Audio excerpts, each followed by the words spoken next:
All right, so a couple things off the top.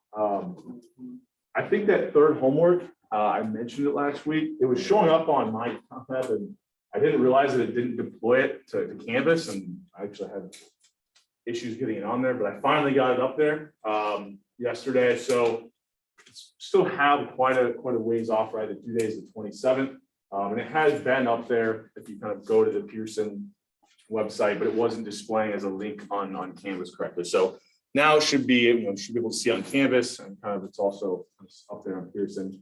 I would start working through some of that. It kind of would break it down to like 3 parts. Like we talked about costs and production. That'll be the first set of questions. Then we'll start looking at perfectly competitive markets. And the kind of final set of questions we'll probably start tackling next week, which will be kind of monopolies. Okay. So kind of working on it as we go will make it a lot easier since they are somewhat different topics. I mean, they're all related, but I think it would make it easier to kind of do it as we go. Maybe the end of every week, kind of try to see how many questions you can work through. Also on this one, if you haven't started it yet, or if you have, I think in the previous ones, it was kind of allowing an unlimited kind of amount of attempts. That'll still be the case on this, right? But there's a lot more problems where you have to actually solve a specific value, and there's not as many multiple choice. So just so you're aware, it may be more difficult, right? You're not gonna be able to kind of cycle through things without actually trying to learn, which could have done that in the, wouldn't have been learning it as well. But now that won't be as much of an option, because you're going to actually have to solve for specific values, but you don't have a kind of list to choose from, right? So the other thing I want to mention is I also put up, right? I was showing you before the number of questions you got correct. I also put up how many points you got from those exam 1 corrections. So what I ended up doing, right, was if you turn in the corrections for every one that you corrected, I told you I'd give you half the points back, right? So you got 2 points essentially for each question that you revised. If you revised it and some people didn't provide a lot of support, or just simply said the answer is this without justifying it, or reworked it incorrectly, I still gave you 1 point, right? So even if you did all of them and they got them all wrong, you turned them back and they were insufficient kind of explanations as to why, or you didn't provide evidence, you at least got 1 point still for each one of those that you did. Now, no one got them all wrong. I'm just using that as an example. So that exam 1 corrections is kind of, that's how I scored it. And if you did it on Canvas, I kind of put comments. For those of you who turned it in person, if you want those after class today, I've got them with me so I can hand those back. But for every single question that you got correct, right, I kind of put a running total in Canvas where I wrote it on your actual hard copy. And the ones that you corrected but not correctly, right, I still gave you a point for each one of those. So with that, I then added that to what your original score was and posted this exam score with corrections up there as well. So you can now see that exam number 1 score with corrections, that's what your grade in the exam is. It includes those corrections on there. I also kind of assign the weights to these different categories so that your grade should now be kind of weighting them kind of all evenly. Where I've kind of got your homework grades here are 20%, the exam was 20%, and then your iClicker scores are 20%. Okay. Any questions over anything before we jump into material here? Yeah. What is the most recent I should be able to get, so I'm going to tomorrow on my to-do list, potentially this afternoon, but I don't want to promise that. Sometimes people stop by and end up, but for sure, sometime tomorrow, I'll get all the iClicker scores up to date, including today's. Any other questions? Yeah. How many exams do we have in this class? It's a good question. 3. So we'll have that one more, and then we'll have the final. Okay. Any other questions before we keep going here? One thing I did want to mention, I think the new average, if I looked at people who did the corrections, the new average actually ended up above 75.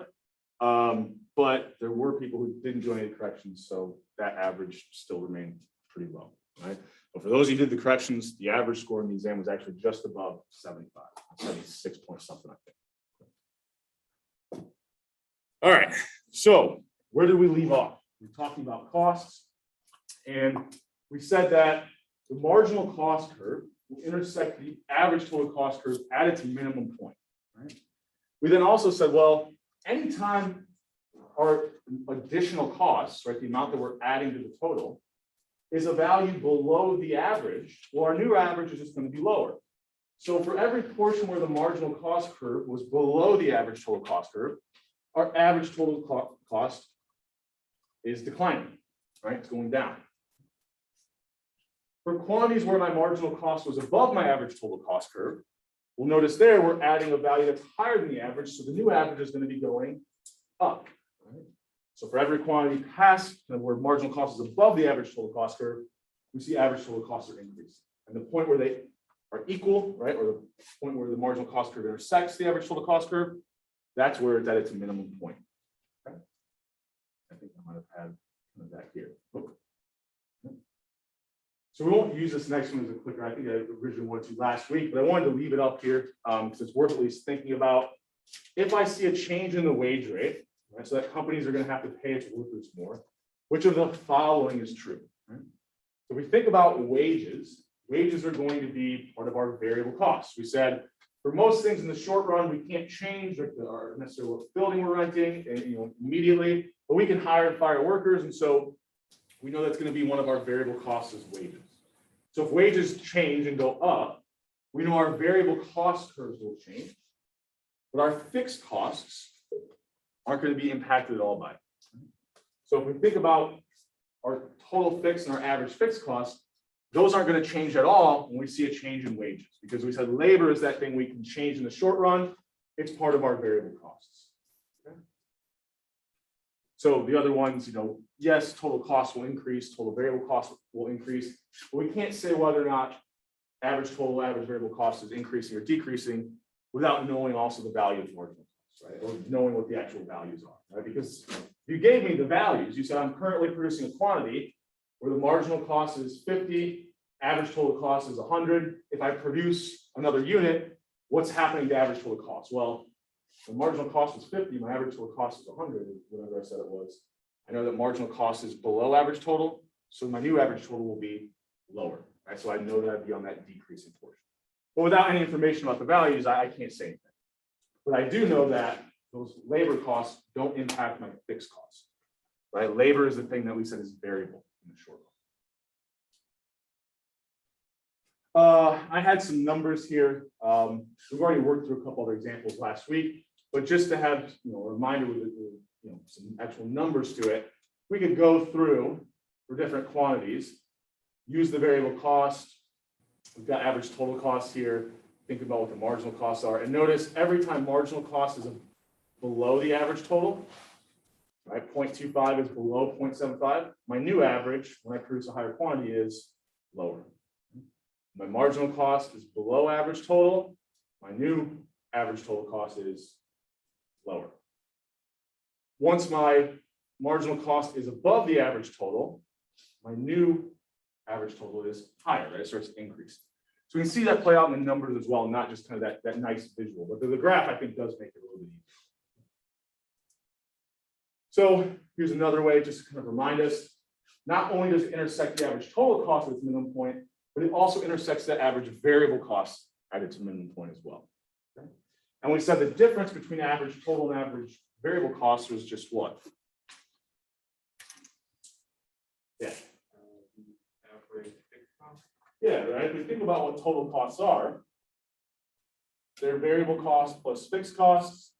Well, if I just divide everything in this equation by Q, or the quantity, that equation should still hold. Notice total cost over quantity, that's my average, total cost over quantity, that's my average total. Variable cost over quantity, that's my average variable costs. And fixed cost over quantity is my average fixed cost. So the difference between those two things, average total and average variable, is just the average fixed cost. So that's all things we kind of had to talk about last week. So in the short run, we said that we can change labor, right? sometimes there's other things depending on the example that we might be able to change in the short run, especially if we define the short run a little bit different. Maybe it's not decisions that can be made today or this week, but over the next month, right? Maybe I could do things like location changes in the next month. But there's still going to be things like outstanding loans that will always kind of have this long run kind of fixed cost. But generally, like I said, we think about kind of factories, the building we're in, the land that we're on. All those are things we can't change in the short run, but we can change labor. So in the long run, we can change everything. Right? In the long run, we can change buildings, right? We can pay off some of these loans or kind of get better interest rates or whatever it is, right? So in the long run, we can change a lot of these things that we weren't able to change in the short run. Right? Move to a different building, it's probably, or a different factory is probably the easiest way to think about the things that we'll probably likely be changing in the long run. So in the long run, right, we're going to want to produce wherever our average total cost, sorry, that's not technically correct. In the long run, we want to make sure that we belong on an average total cost curve that provides the highest amount of profits.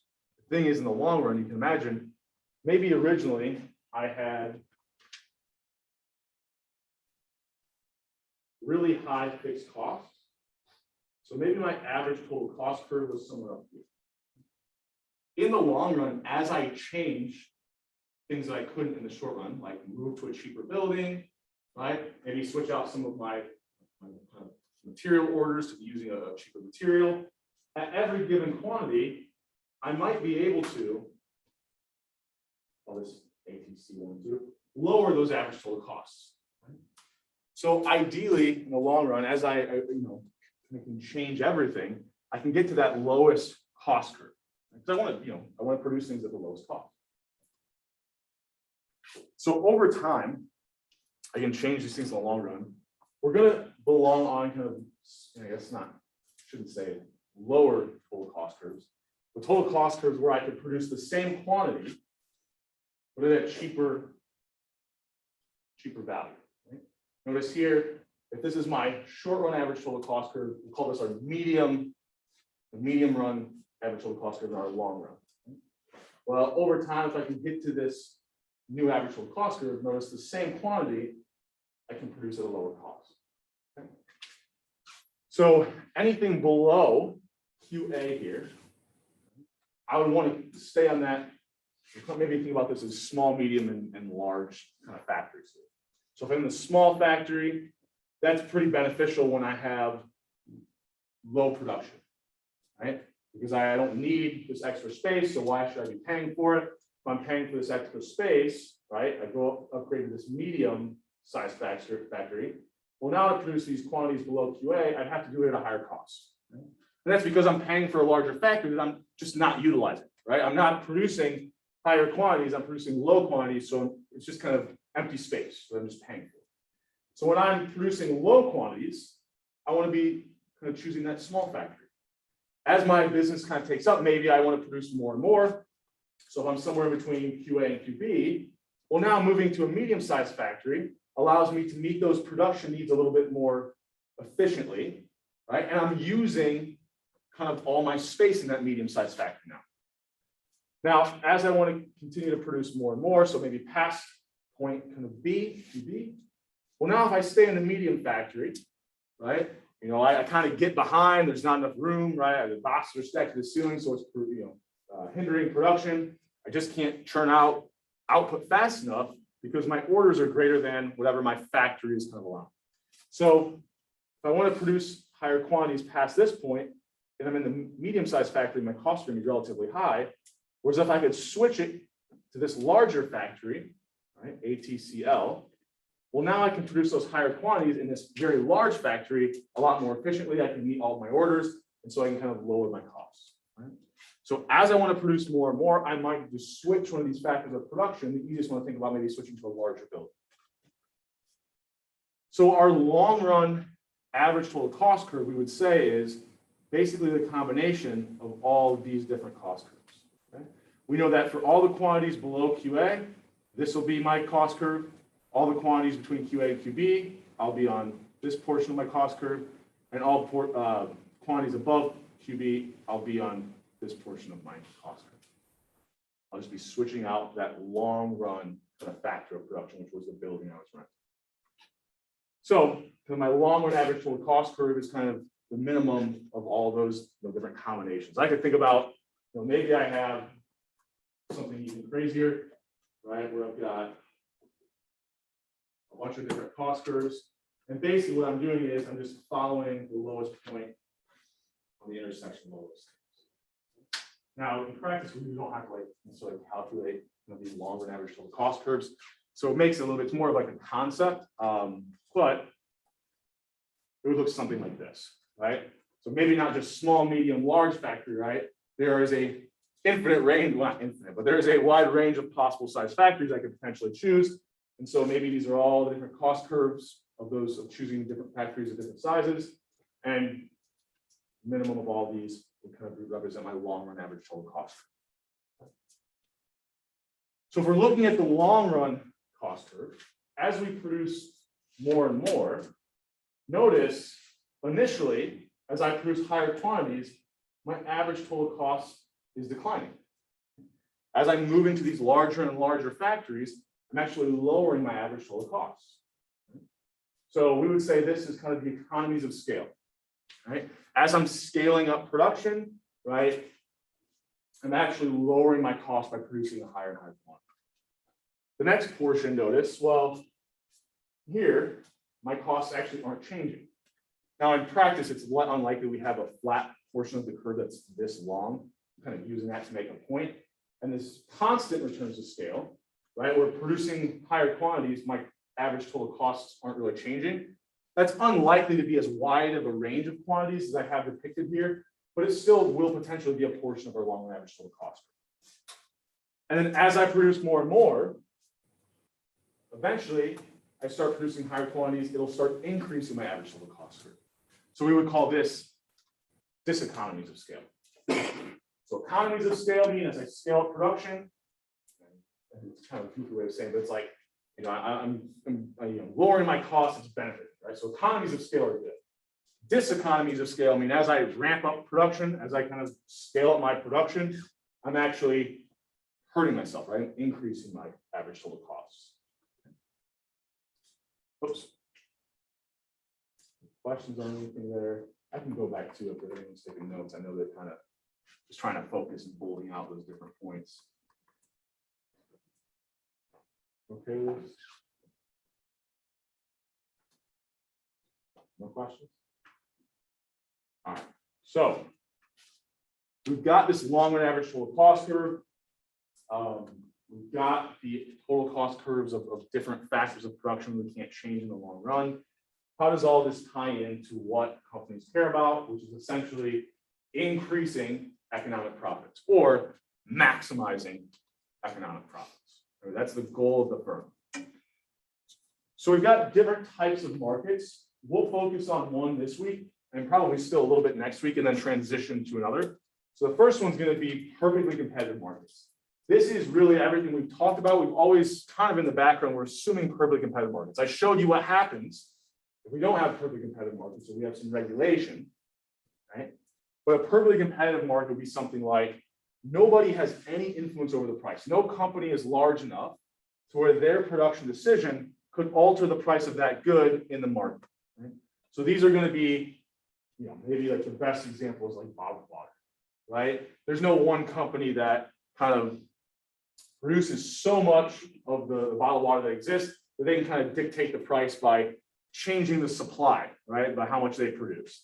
It's going to be that there's tons of companies for these goods, so many, many firms, and there's going to be a lot of different people who are purchasing it, right? So no one consumer has power either, right? That might sound kind of weird, but the way that we could have one consumer have power in a market is something like if we're thinking about contracts, maybe for the building of like space shuttles, there's not many buyers of that, right? So what we are looking at are goods that have many, many firms and many, many buyers. Okay, so the best example of a perfectly competitive market would be like bottled water. Monopolistically competitive is that we have, many, many buyers, but we start to see fewer firms. So this might be something like the automobile industry, where we've only got a couple key major players, right? We then have monopoly, we've got many buyers, but one firm, right? This is the idea, there's only one firm that's producing this specific good. We'll talk more about that next week. So we're kind of lining these up. Oh, I skipped oligopoly, but sorry, monopolistically competitive can be that there's many firms and buyers. I think I skipped over that one. So oligopoly was when we have many buyers but few firms. The monopolistic competitive is where you've got many buyers and many firms, but the firms are able to differentiate their product. So this might be something like soda, right? I mean, Pepsi and Coke and RC are really essentially the same product. I'm just kind of putting my own little spin on it to make it a little differentiated so that the demand for my product of Pepsi might look a little bit different than Coke, right? But it's still very closely related. So we'll talk more about these kind of moving forward, but today we're going to focus on perfectly competitive markets, right? Many firms, many buyers. There's no barriers to entry. So firms can kind of exit and enter the market at will. There's no regulations that prevent that. There's no, there's no cooperative actions by the existing firms to keep other firms out of the market. We already talked about many firms and buyers. We also have to have homogeneous products. So we're looking at a market where the goods are essentially the same. That's why I said bottled water, right, is a very good one to look at because all kinds of bottled water is essentially the same thing. So we need homogeneous products, or at the very least, they're very close substitutes, right? You could probably argue even that things like Pepsi and Coke are actually a perfectly competitive market because they can't differentiate, the price of Pepsi and Coke can't be too different, otherwise people are going to start only buying the cheap. Right? Doesn't matter how much my preference of Pepsi over Coke is, at some point, right, if the price difference is enough, most people just kind of choose that cheaper option. And then the result of kind of all these things is that firms and buyers have to be price takers. No one firm can set the price of bottled water at $5 unless, I don't know, they put gold flakes or something weird in it, right? Because they know that if you're just buying a regular bottle of water, if I'm charging $5, right, you're just going to buy kind of the brand right next to it, right? Or the kind of cheaper bottled water thing. Okay. Any questions going to over these? Yeah. So with the bottled water, what about like I know there's like one brand that makes all the off-brand water. So like on that bottle there, if you look at it, it says Niagara on it. So, Maybe. yeah. So Coke owns like 3 to 5 different kinds of water bottles. So Yeah, so you I'm saying with that, 'cause, like couldn't they get paid almost? 'Cause like So Walmart- all we need, so when I say kind of many firms and buyers here, all we need in terms of the production of the good is that no one company, if they altered their production, could greatly influence the price. So they might own a large majority. And maybe my example is not good. I don't have I probably should have looked into the bottled water industry a little more before I use this example, right? So maybe what you're saying is bottled water might be more like an oligopoly, where there's only a select few really big players. But also another weird thing, if you bring up a good point, there's a lot of perfectly competitive markets. Not perfect. So there's a lot of markets that might be monopolistically competitive. So maybe I'm incorrectly using bottled water because with bottled water, they still try to differentiate your product, right? Fiji tries to sell it from something. I guess when I'm saying bottled water, I'm thinking about kind of not like brands and things that aren't trying to sell you their water is that much different. They're just trying to provide it to you. And there might be only a few key players. My guess is that would be that you don't need as high a number of firms in the bottled water because the product is so homogeneous that even with something like 2 firms, you would actually have enough competition to make it perfectly competitive so that no one firm could charge a slightly higher price and then everyone would just kind of buy the cheaper water, right? If you have the exact same product. If you start talking about bottles of water where some are thicker than others, right? Maybe some of them have a little easier grip. well, now we're not really comparing a complete homogeneous process. So perfectly competitive markets are like unicorns, like they don't really exist. Like, but it's the farthest extreme, and it's at least where we can start to think about the principles. And then in practice, we start to move a little bit further away from perfectly competitive markets. And it's probably that there is no perfect example of a perfectly competitive market. And that even something like bottled water ends up being a little bit more like a monopolistic competitive. But we'll go through what the ideal perfect market would be, or sorry, ideal perfectly competitive market would be. I think if I can give another example. I guess because gasoline's not a good one because it's so you would need something that everyone can provide. So Would gasoline work in the gas stations? somewhat, but the price is still dictated because they're owned. It's still an oligopoly, so there's still very few distributors. But gasoline's not a bad example. Like once you get to the actual retail level, it's close to a perfectly competitive market because there are many different firms, even though there are they all kind of owned by the same. There are a lot of them are owned by.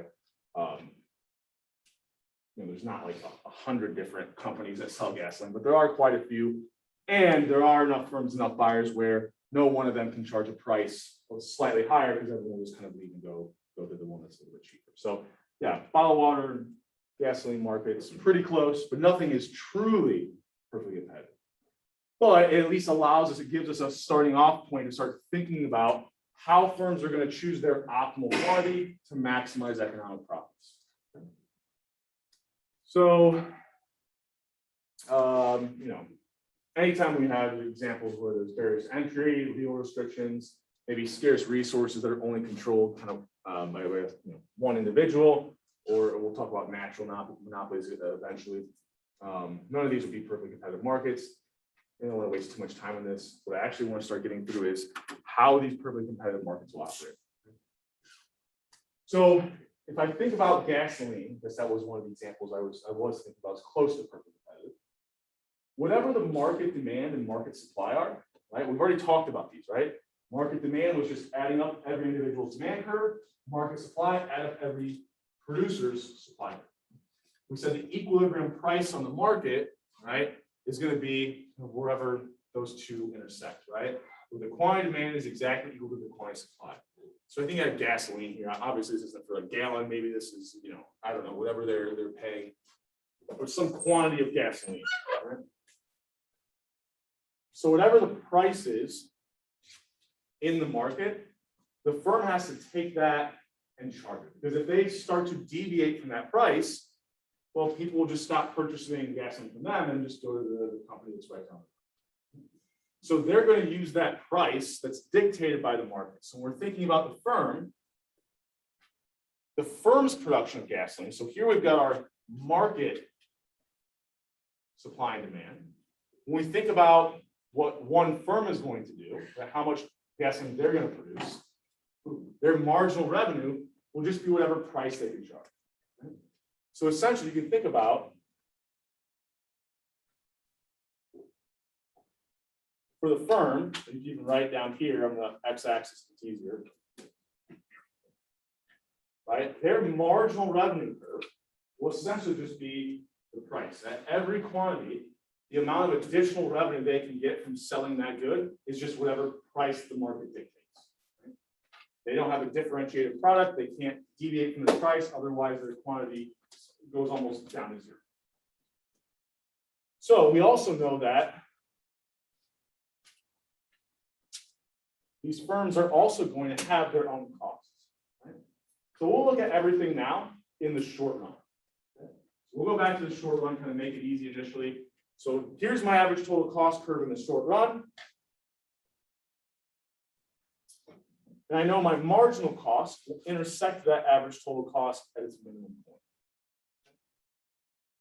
So even though I can kind of think about that marginal revenue curve is coming from whatever the market dictates, well, I then want to look at, okay, that combination of how does a firm's marginal cost and marginal revenues, how would that look on the same graph? So the quantity, if we're thinking about that graph, where we're going to maximize economic profits will actually be the point where, let me see if I have it on this slide. Oh, I'm going to go up a little bit. There we go, right? So the optimal point is going to be where marginal cost is equal to marginal revenue. I'm skipping around a little bit in the slides, but that's a little bit. So the optimal quantity here is wherever marginal cost is equal to marginal revenue. So we can kind of think about why. Essentially, at every quantity down here, as I produce more and more, the amount of profit I gain, when we think about it as the change in profit or the marginal profit, will just be the difference between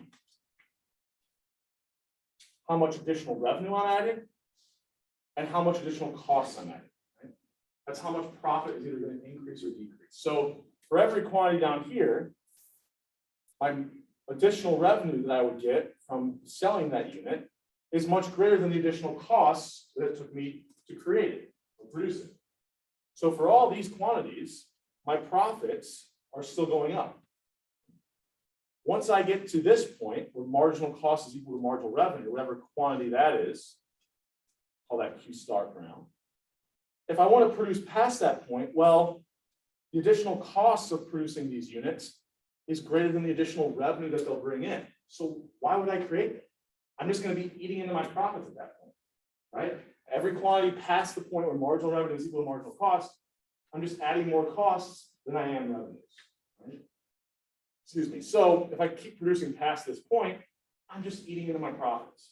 So the point at which profits are maximized, if here I'm producing more, I'm actually adding, right? That difference in revenue and cost is positive. So I'm adding my profits all the way up to this point, and then any point past that, right, I'm just eating into my profits.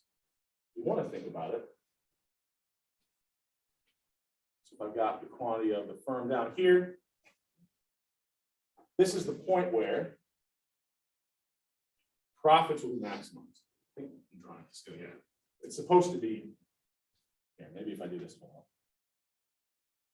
This is the point where profits are maximized.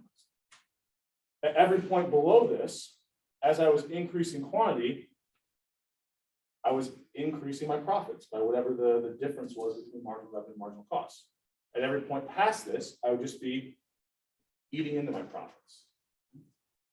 So for the firm, right, as they produce more and more, initially profits are increasing up to the point where marginal cost is equal to marginal revenue. That's where profits would be maximized.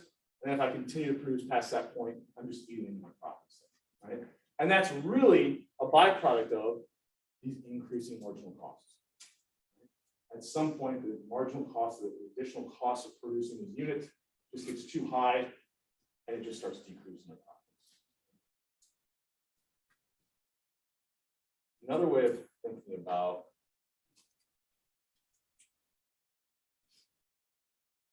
we'll keep it there. Any questions on this? This is a good way to understand kind of why that top maximizing point is where marginal cost is equal to marginal revenue. So go back here. Whoops. You can also see it kind of play out in the numbers. So here I've got total revenues and total costs. You can kind of go through and determine, okay, what quantity is profits maximized at? So if we have total revenue and total costs, it makes it a little bit easier, right? Because we can calculate profits from those, right? Profits is just what is my total revenue? So profit is just what's my total revenue, subtract out whatever my total costs are. So if I have those, I can just go through, calculate the profit of each one of these quantities. And kind of notice here, if I look at all the different profits, the highest value is right here, and that's at a quantity of 5. So if I have total revenue and total costs, I can just calculate the profit and look and see which one's the highest. We'll actually kind of whoops.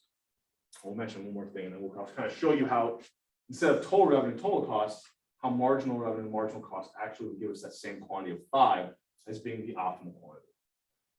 So last week we started talking about a lot of things in the margin. It's the same idea with revenue, right? Marginal revenue is just the change in revenue from a change in quantity. It's just that in a perfectly competitive market, the marginal revenue is always going to be just the price. The change in my revenue from selling one more unit will always just be whatever the price of that good is. That doesn't change. As I sell more, I keep selling, I still sell them for the same price. I sell less, I still sell for whatever that market price is. So my marginal revenue here is just my price, right? Or the price of the good I'm selling, whatever the market dictates. So we've got our optimal rule, which is that profit should be maximized where marginal revenue is equal to marginal cost. I can give you a visual of that. Let's see. So we can actually calculate that change in profits. I kind of already had written this up on the board as the difference between the change in revenues from increasing quantity and the change in cost from increasing quantity. But we know both of those things are just marginal revenue and marginal costs. So this is going to be kind of the change in profits will be the difference between the two. So we said here, as long as my marginal revenue is above marginal costs, I'll continue to increase my production. As soon as my marginal costs go above my marginal revenues or above that price, then I won't continue to produce past that. So I just be eating into my profits or decreasing my profits. Questions on this before we continue? All right. So we already talked about price is equal to marginal revenue. So really, for a perfectly competitive market, I can kind of substitute out, and I don't really have to just say that the optimal quantity is where marginal revenue is equal to marginal cost, because I know in a perfectly competitive market, my marginal revenue will always just be whatever the price is. So in a perfectly competitive market, the optimal quantity will be wherever my marginal costs are equal to that price of the good. Because the price of the good is just my marginal revenues. I think I had, let me go forward here. I thought I had another, well, I'll show it to you a little bit. Okay. So we now know that not only we can look at where marginal revenues equal to marginal costs. In a perfectly competitive market, it's just price equal to marginal cost. So if we have a price-taking producer, right, this is someone who we already said, whatever amount they produce, it won't change kind of the market price or that equilibrium price in the market. Consumers that are price-taking means that there's no like one consumer who has an order so large that they can kind of dictate the price, right? This is the idea of like, maybe there's only one company who's really demanding to purchase, space shuttle, whatever. I don't know what the materials they use, but whatever the materials are that they would be using in space shuttle. So a perfectly competitive market is when we have all price takers, right, or all price taking consumers and all price taking producers or sellers. This is just, I'm not gonna, I mean, these are just definitions. It shouldn't be that crazy, right? A perfectly competitive industry is where we have all producers and all consumers are price takers. So I think we already went through this. I don't want to add another slide, but just to remind us, standardized product or a fairly homogeneous product. No firm has a large market share, so we have many firms, and then firms can enter and exit. So this entry and exit will kind of start to become pretty interesting. Okay? So if I'm looking at something like this, this is what I want to get to. I said if we had total revenue and total costs, you could just go through calculate profit and choose the quantity where it's high. So if I'm going through here, I take my total cost, I take my total revenue minus total cost gives me these profit values. So we can see the highest profit is at a quantity of 3 here.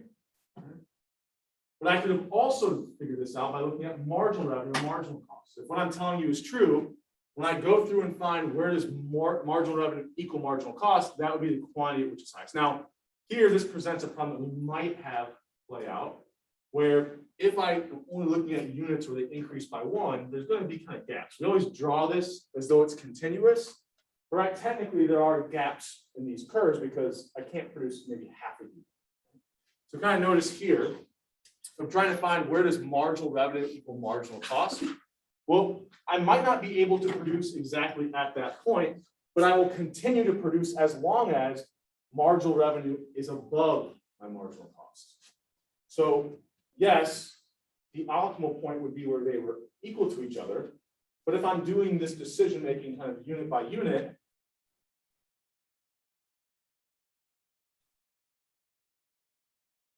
I will continue to produce as long as the marginal revenue, right? That's what price reflects, is greater than or equal to the marginal cost. So I'm going through this table to go from 0 to 1. That first unit adds $3. It's $3 to produce it. The additional revenue I could earn is $10. Okay, well, I made $10, it only cost me $3. That was kind of increased my profits, right? I went from -10 to -3. But then produce that second unit. Marginal revenue that I get from selling it is $10. It only cost me $5 to make it. So I would be increasing my profits. Sure enough, they go from -3 to 2. Quantity of 3, marginal revenue is 10. Marginal costs are only 8. So I added $2 of profit there. Notice profit went from 2 to 4. But if I then produce the fourth unit, well, I made $10 selling it, but it cost me 11 to make it. So basically, by selling that fourth unit, I just ate into my profits or decreased my profits by $1. Notice they fall from 4 to 3. So if I'm going through this process, even though there's no quantity at which price is equal to marginal cost, I at least continue to increase my production as long as price is greater than or equal to my margin. Then if I kind of went through that, I would see, well, I should stop at the third quantity. When I went from 3 to 4 units, I actually just ate into my profits. So whether or not we look at the actual difference between total revenue and total costs, we could make the, maximize economic profits by simply selecting the highest profit value. But if all we had information on was the additional costs and the additional revenues, I could have also went through and determined, okay, I'll continue to increase quantity as long as that additional revenue is greater than the additional cost of producing that good. And we still would have stopped at that third unit. Questions on that?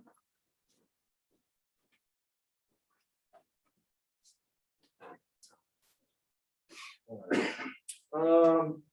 So let's do this here. So if I'm looking at this, and hopefully the values are far enough away that even though it might be a little bit tough to see, right, we should be able to come up with this one. So let's say I've got a market for some good. So hopefully when we look at this, these different curves, we start to be able to, we could label them, right? So my average total cost curve is always kind of this, the curve that's on top. And then my average variable cost, right, would just be a similar shape, similar U shape, but a little bit below it, right? Because the difference between average total and average variable costs are whatever my average fixed costs are here. I then know my marginal cost curve, this blue line, will initially be decreasing because of specialization, right? Hiring more workers, they can specialize. But eventually my marginal costs, right, the blue line begin to increase. Right? The marginal cost intersects that minimum point of my average variable and average total cost curve. If the market price is $450, right, what would the optimal output be? So remember, if I've got marginal revenue is equal to the price of the market, and the price in the market is $450, I could go over that price of $450, just figure out what point intersects my marginal cost curve, and then kind of go down to determine what that quantity would be. So like I said, I know this is a little small, but if you kind of even roughly kind of follow it, you should be able to identify kind of which of these is the correct answer. So this was maybe helpful or this might be where it's helpful to kind of have those slides in front of you moving forward. If kind of graphs like this are a little bit harder for us to see. But at a market price of 450, right, where would our optimal quantity be?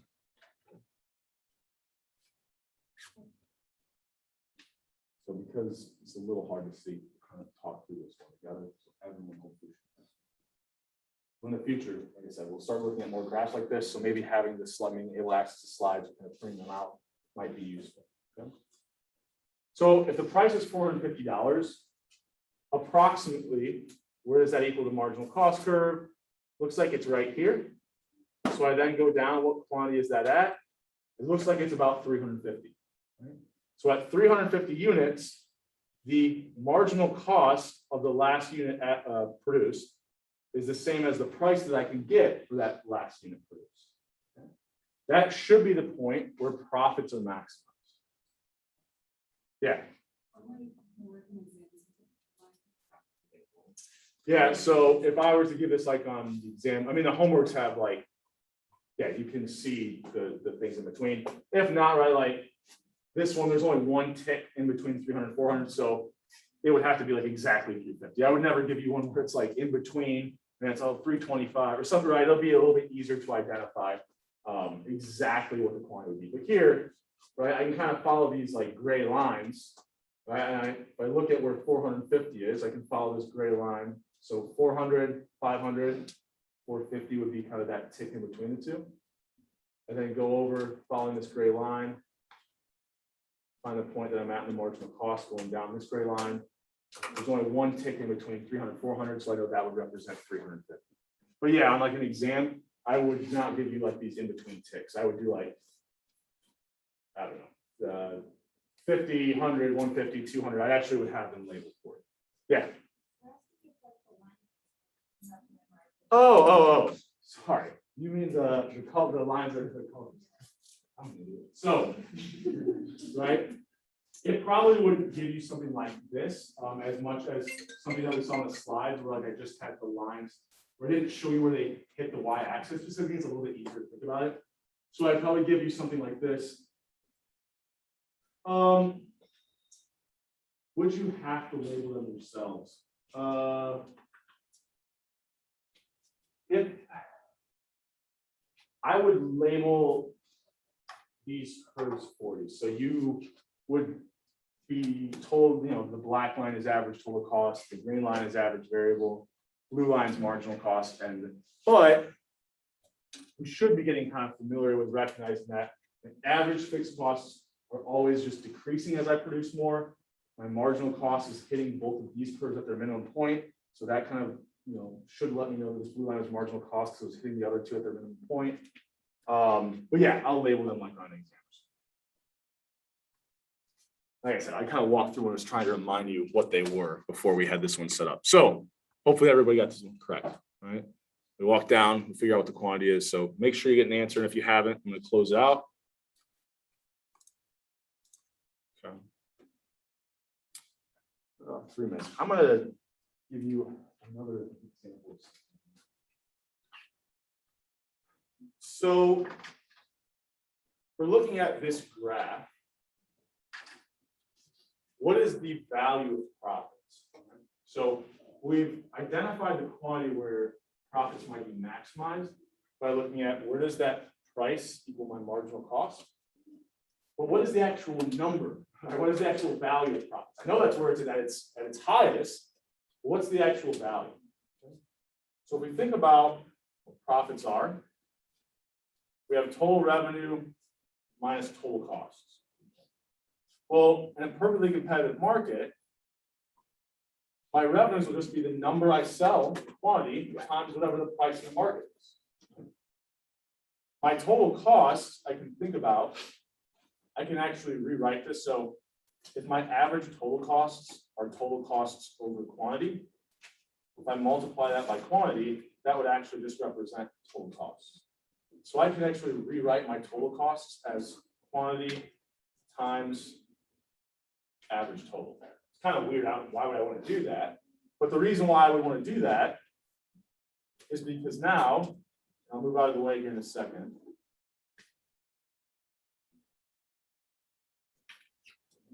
Now I can rewrite my profits as the quantity I sell times the difference between my price and average total cost.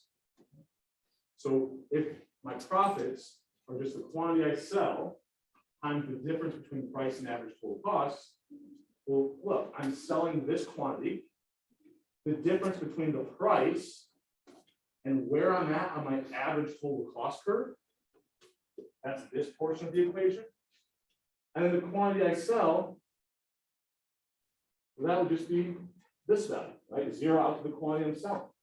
So the difference between price and average total costs at the quantity I'm selling, multiplied by the quantity I'm selling, this rectangle is representing what the actual value of profit is, right? So the difference between price and average total costs times the quantity that I'm selling, and that would actually give me the value. So once I have some actual numbers for these things, we can start to calculate profits using a graph like this. So on Friday, we'll start working through some examples where we're actually calculating the value of profits using a graph like this. Now that we can identify the optimal quantity, we have that equation that tells us that's what the value of profits will be. You can actually go through and start calculating. Okay?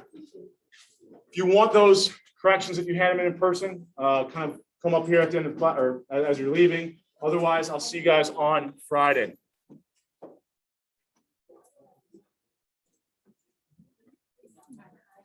Yep. I remember. So you gave me a bunch of stuff. As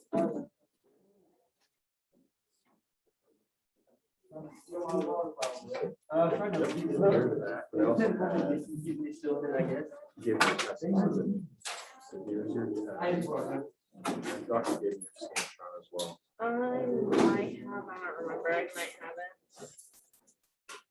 Oh, this might have been mine. Nope.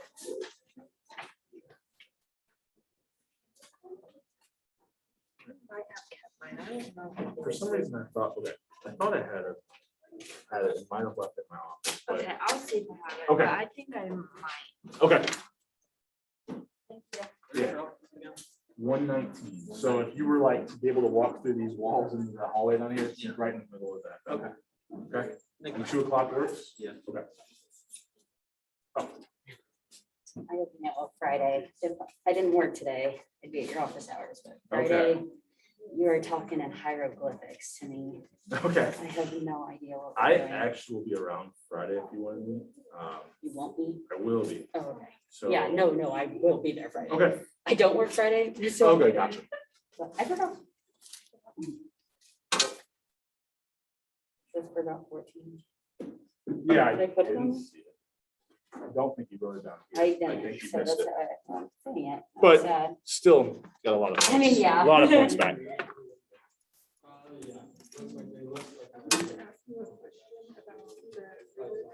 Yeah. There were 2 of them that I worked on. And I just didn't know. One Okay. of them was number 23.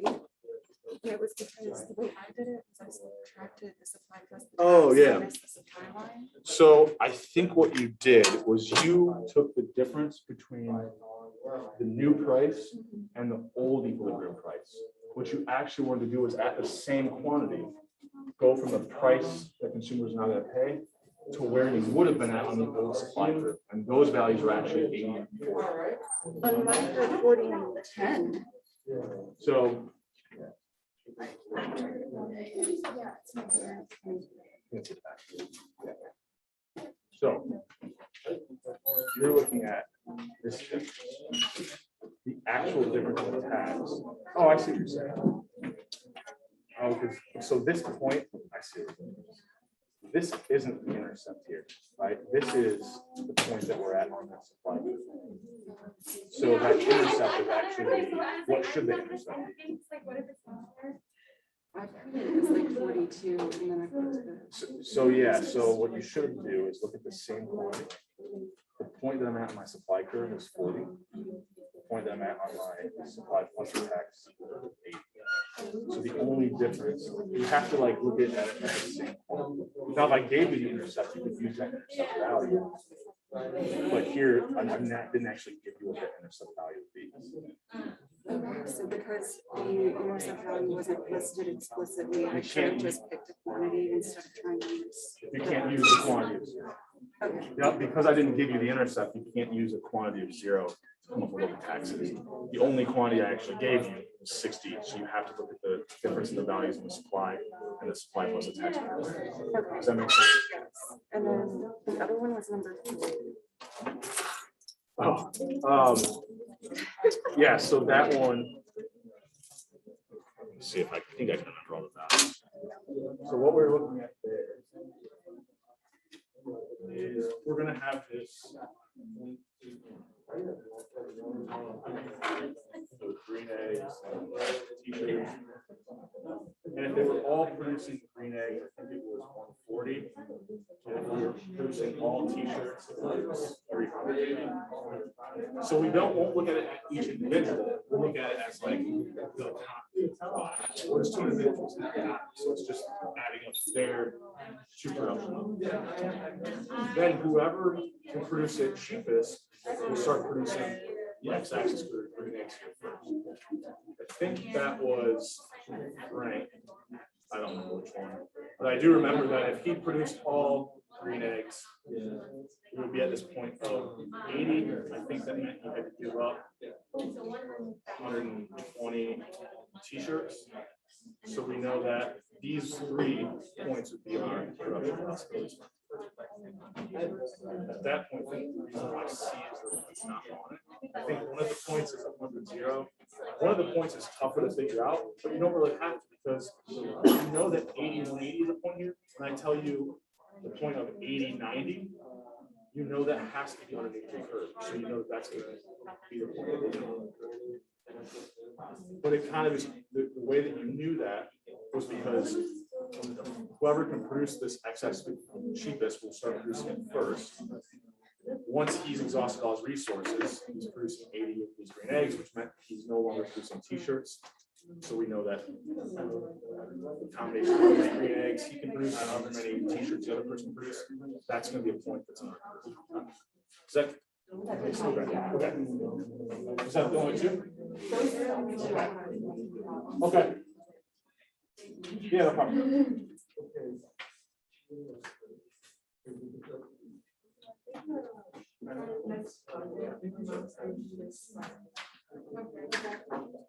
Sorry.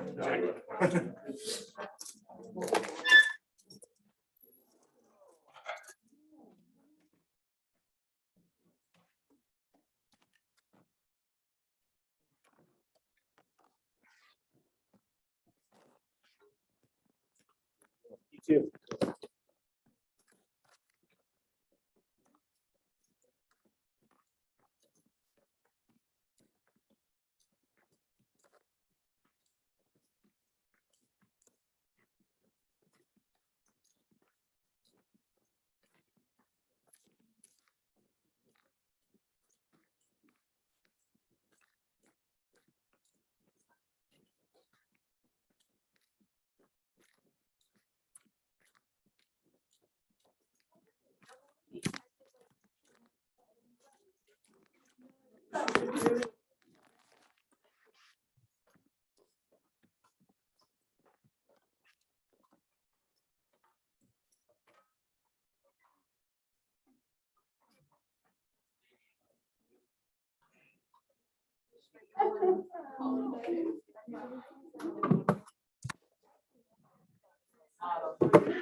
Hey, it's Wednesday between 12.